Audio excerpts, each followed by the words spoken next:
Дорогие друзья, приветствуем вас. Хотим для вас снять мини-обзор на вот такой вот портативный обогреватель. Значит, его можно будет найти и приобрести на Озоне, если ввести код товара в поиск, либо на Wildberries, его артикул. Соответственно, есть вот такой вот портативный обогреватель. Он идет в комплекте с пультом. Он предназначен где-то для 15 квадратов. Нужно понимать сразу. То есть я изначально был к нему настроен относительно скептически, но тем не менее, на 15 квадратов его хватает. Что это значит? Если действительно холодно, то можно будет из курточки, да, вот просто снять ее и быть там, допустим, в свитере, в футболке вряд ли, но в свитере достаточно, то есть он какую-то температуру будет держать. То есть здесь есть регулировки до 30 градусов. По факту в комнате сохраняется где-то 20-25 градусов в 15 квадратах. Где-то вот так получается. То есть выглядит он вот в таком дизайне пластиковый. В чем его нюансы, да, с чем мы столкнулись и что сразу показываем вам. Здесь вот, где вилка есть, такая кнопочка. С помощью нее можно регулировать наклон. Также обратите внимание, всасывание воздуха идет сзади. То есть вы его, когда прислоняете в розетку, да, должен оставаться какой-то промежуток, чтобы он действительно грел. Здесь у нас есть температура плюс-минус, есть таймер и скорость. По факту скорость я не заметил разницы, хотя их тут два вида.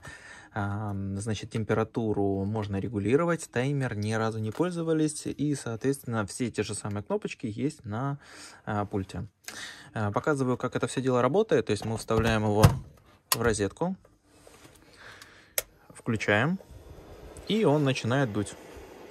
Вот сейчас приглушу свет, и видно, что у него идет вот такая вот иллюминация. Не знаю, как на видео будет хорошо видно или нет, но смысл такой, что как будто бы здесь получается камин. Дует он достаточно тепло. Сверху он показывает температуру. То есть сейчас 25 градусов, можно ее изменить. Можно увеличить на low. Да, слушайте, есть разница. Вот high, да, сразу начинает сильнее дуть. Ну и, соответственно, таймер можно установить. Выключается он с кнопочки. Вот мы его выключили. Включили, он начинает опять дуть. С пульта, я так понимаю, можно регулировать. Вот сейчас меньше стал дуть, сейчас сильнее. Ну и, соответственно, когда вы нажимаете кнопочку «Выключить», здесь загорается секундомер, да, вот он, получается, меняет. На что стоит обратить внимание? Во-первых, не нужно рассчитывать на то, что, купив такой обогреватель, во всей комнате либо квартире станет резко тепло, и вы сможете ходить в шортах. Нет, это такой больше как для поддержания температуры на уровне, вот как я и сказал, где-то от 20 до 25 градусов, то есть комфортного для пребывания в комнате.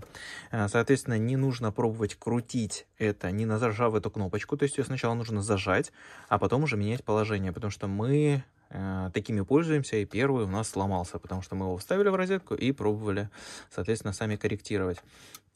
Вот, а так в целом штука на самом деле классная. То есть мы действительно сами таким пользуемся. На 15 квадратов комнату он достаточно дает нормальный результат, то есть становится теплее. Поэтому мы такую штуку рекомендуем.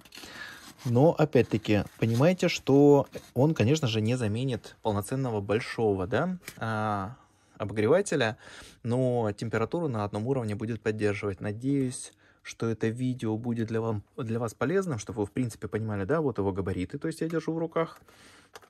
Соответственно, подсветка, включение, несколько режимов и возможность регулирования наклона.